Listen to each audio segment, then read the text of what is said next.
They tried to revoke her clearance, saying she was just an assistant. The recruits barely noticed her quiet presence, lost in their own chatter. But when the base alarm shrieked and a voice announced her clearance code, every soldier froze, eyes locked on the woman they thought was just an assistant. From which city around the world are you watching this video today? If you enjoyed this story and want to see what happens next to this mysterious woman with the impossible identity, consider subscribing to our channel. Sarah Martinez arrived at Fort Campbell's administrative building 15 minutes early, just like every day for the past 3 years. The bustling recruitment center hummed with morning activity as drill sergeants and training officers prepared for another day of molding civilians into soldiers.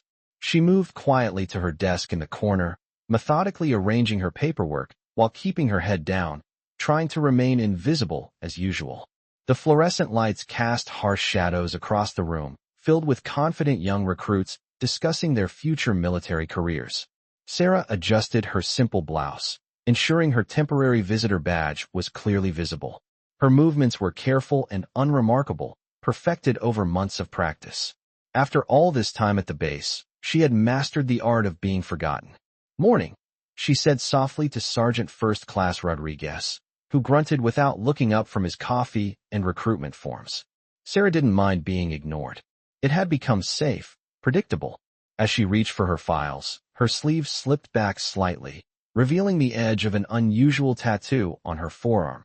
Geometric patterns that looked almost like encrypted code, but she always kept it covered.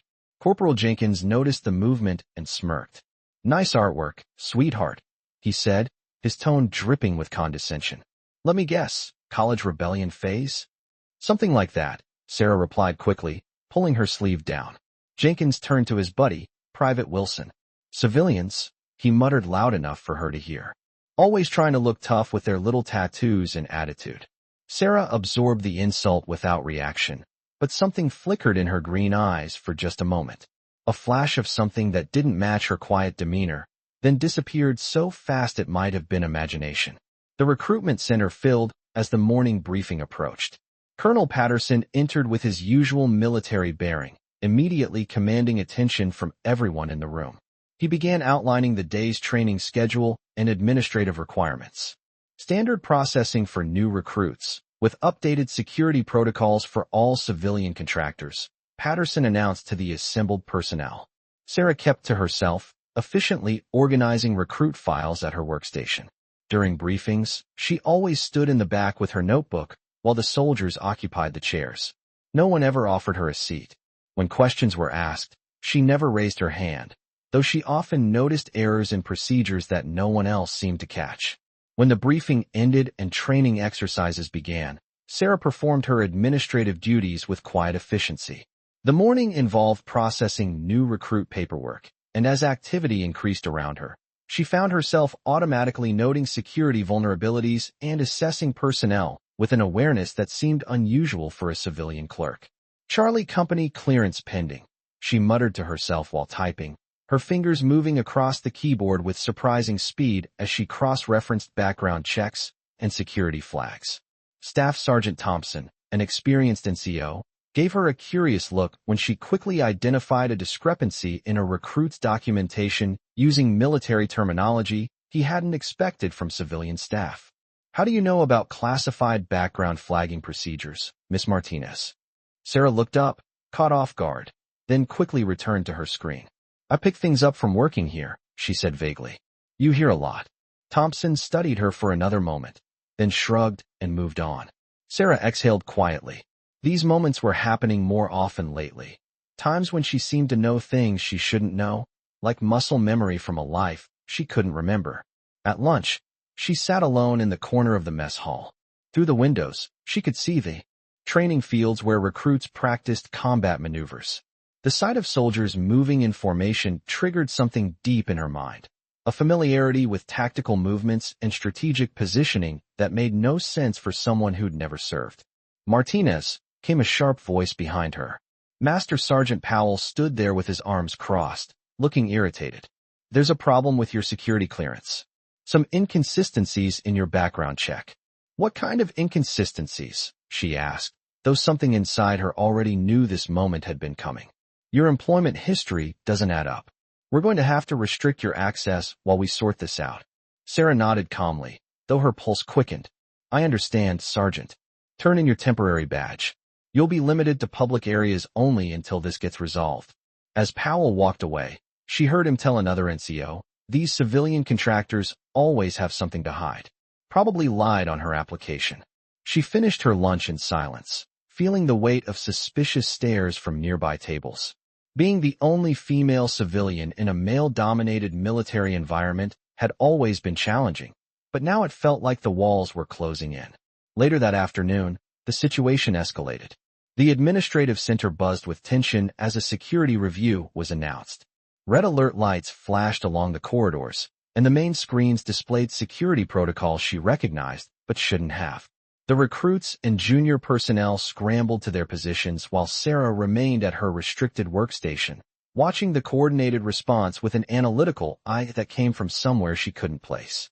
All civilian personnel to designated safe areas, Sergeant Rodriguez called out. This is not a drill. But I can help with the administrative, Sarah started to say. You heard the order, sweetheart, Corporal Jenkins interrupted with a smirk. The real military professionals need to handle this. Laughter rippled through the room as Sarah gathered her belongings and moved to the corner. From there, she observed the security exercise, noting tactical flaws in their response pattern that nobody else seemed to see.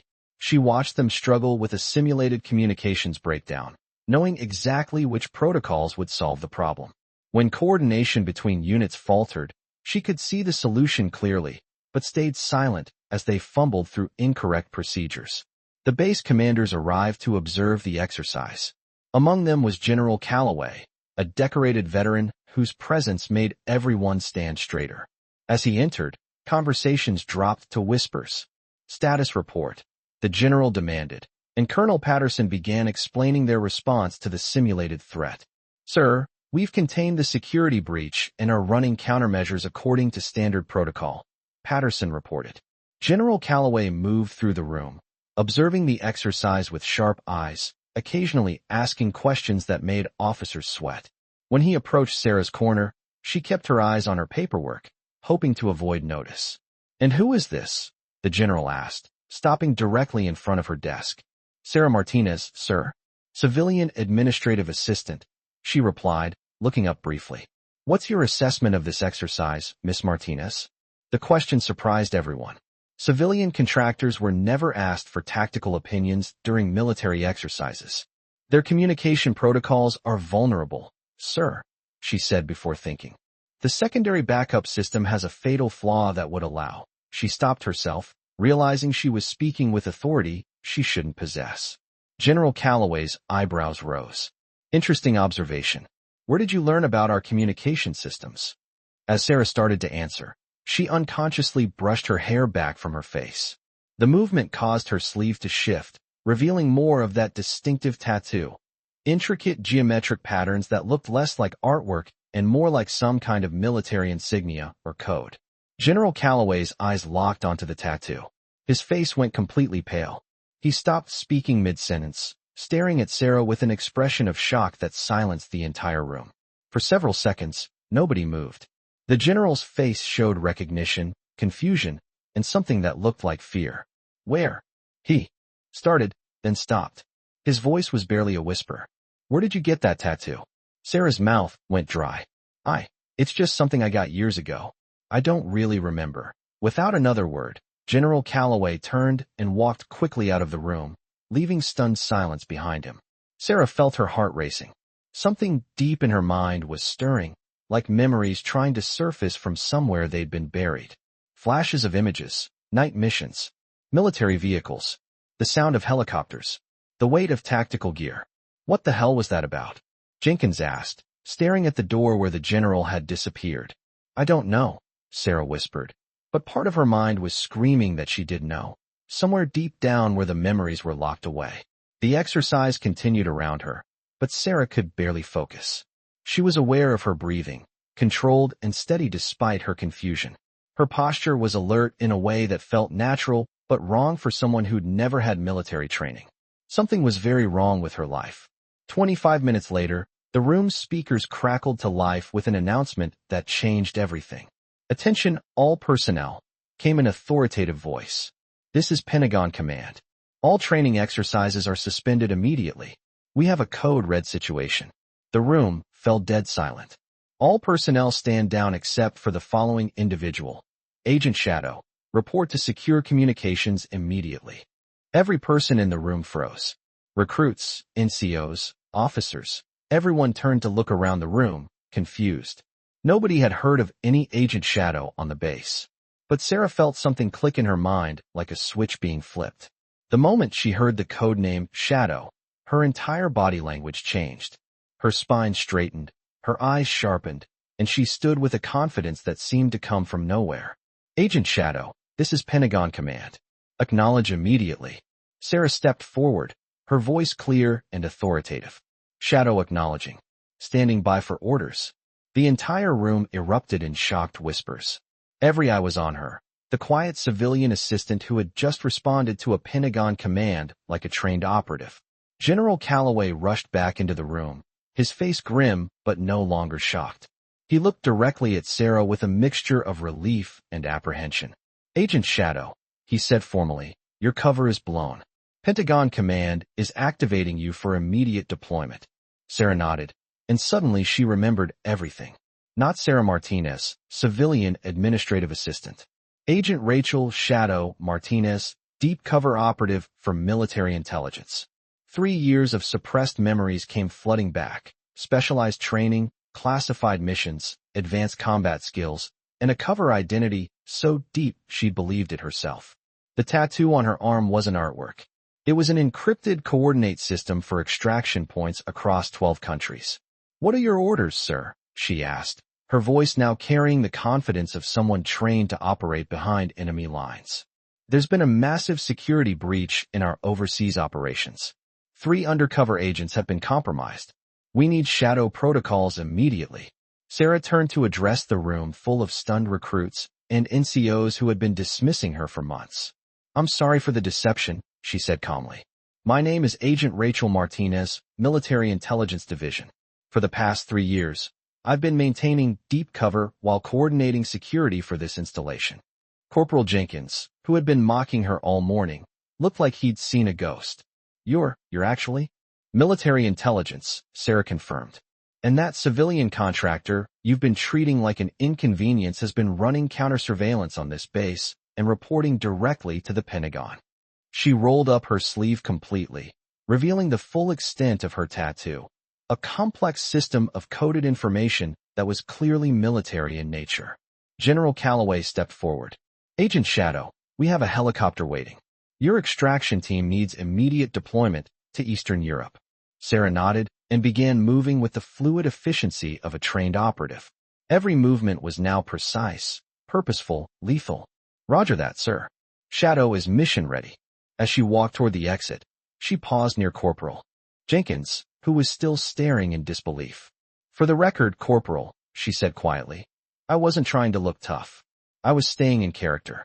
The room remained in stunned silence as Agent Shadow walked out to begin her real mission, leaving behind 3 years of careful deception and a room full of soldiers who would never underestimate a civilian again.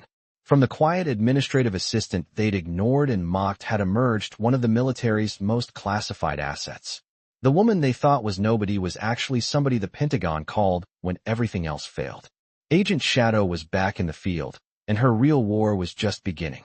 But as she climbed into the waiting helicopter, Sarah Martinez, the civilian identity she'd lived for 3 years, didn't disappear entirely.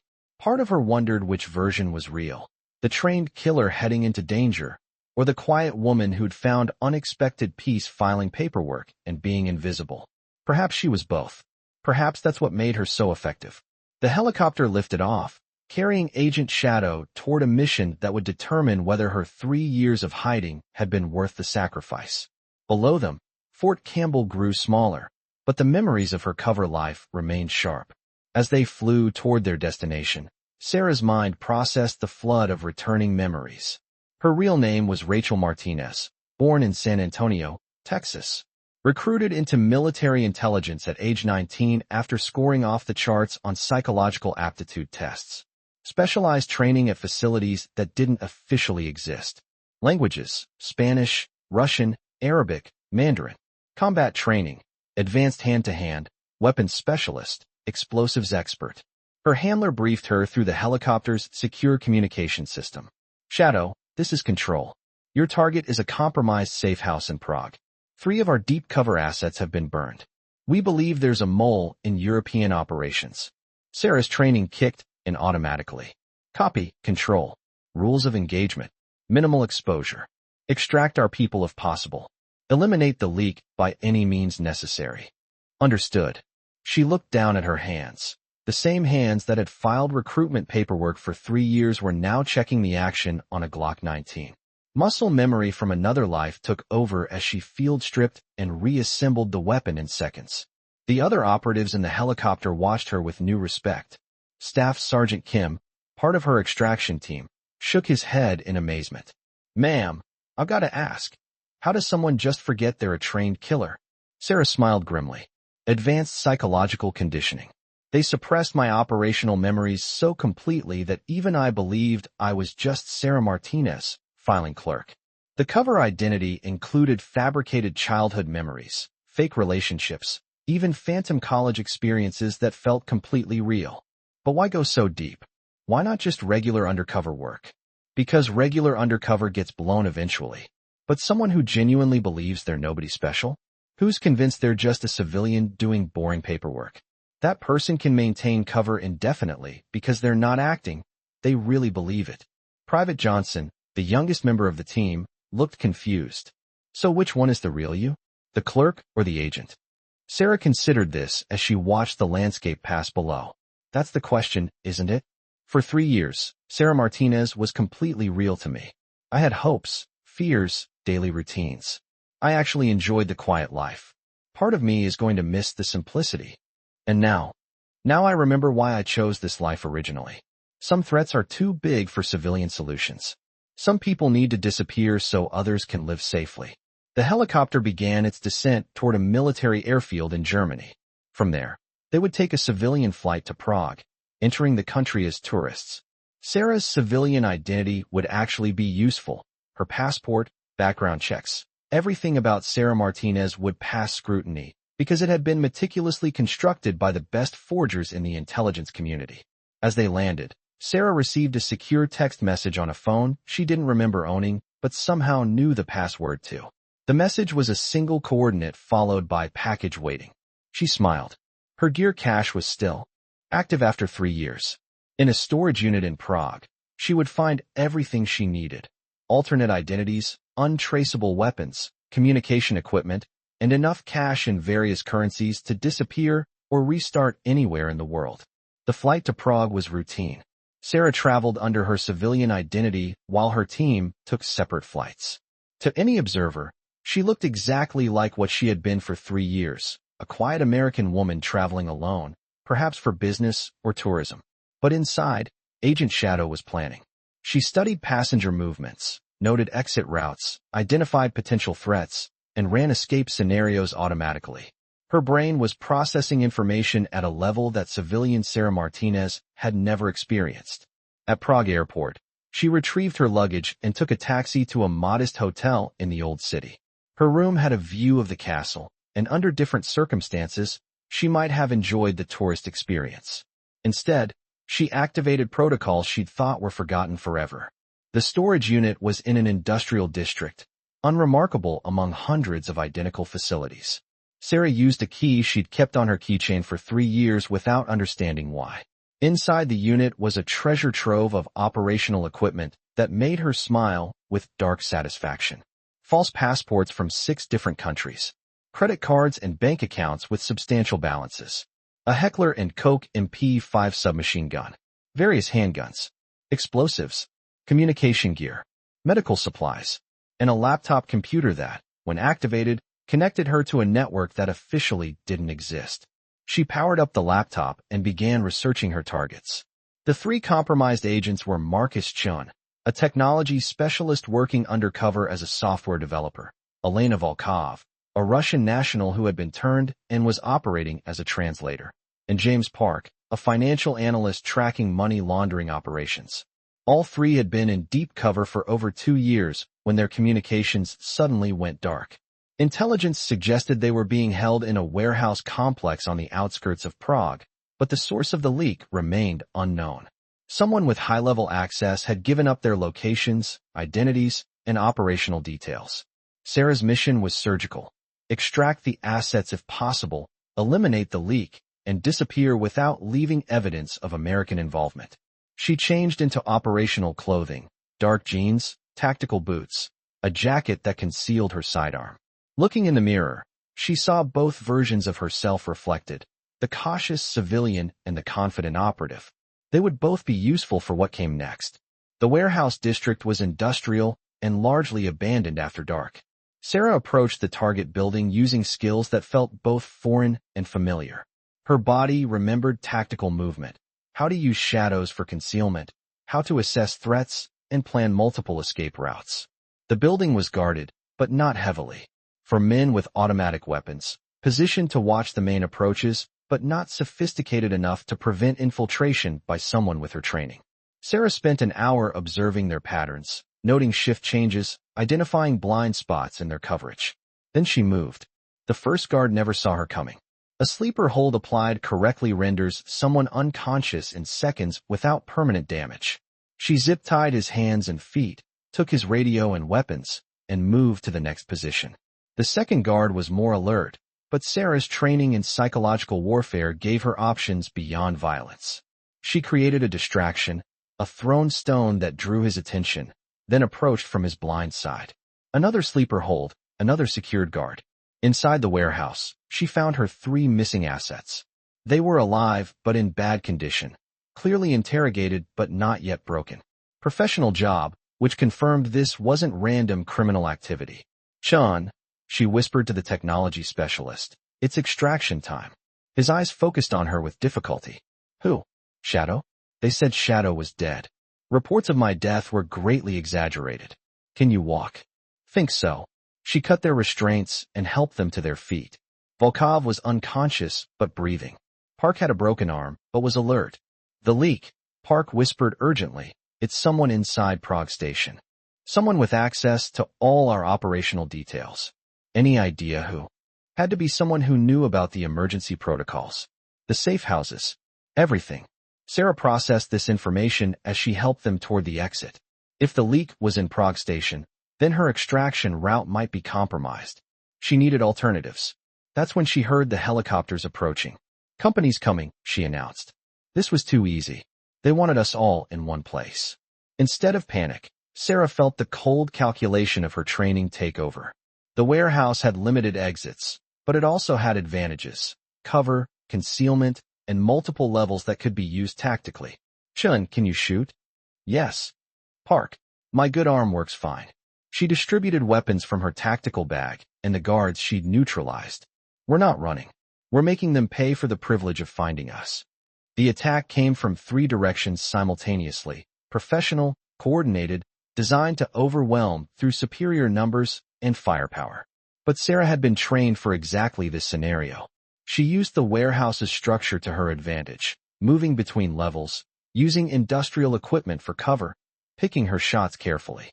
Her training emphasized economy of motion and ammunition. Every shot had to count. The firefight lasted 23 minutes. When the smoke cleared, Sarah and her team had eliminated 12 attackers and captured 2 alive for interrogation. But the real victory was what she found on one of the attackers' communication devices: confirmation that the leak was Deputy Station Chief Morrison, who had been feeding information to check organized crime in exchange for payments that funded his gambling addiction. "Control, this is Shadow," she reported through secure communications. "Package secured. Leak identified and contained. Request immediate extraction. Copy, Shadow. Extraction in 30 minutes. Outstanding work." As they waited for pickup, Chun looked at her with amazement. "How did you know to do all this?" "The tactics, the planning, the execution, that wasn't luck." Sarah smiled as she cleaned her weapons. 3 years ago, someone decided I was too dangerous to remember who I really was. They were probably right. But sometimes the world needs people who are too dangerous to exist officially. The extraction helicopter arrived precisely on schedule. As they lifted off from Prague, Sarah looked down at the city lights and reflected on her transformation. 48 hours ago, she had been filing paperwork and being dismissed by soldiers who thought she was nobody special.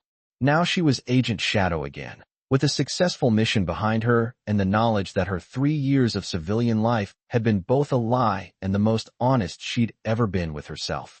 Sometimes the best hiding place is in plain sight. Sometimes the most dangerous weapon is the one nobody sees coming. And sometimes, the person serving you coffee is the same person who could disappear you without a trace.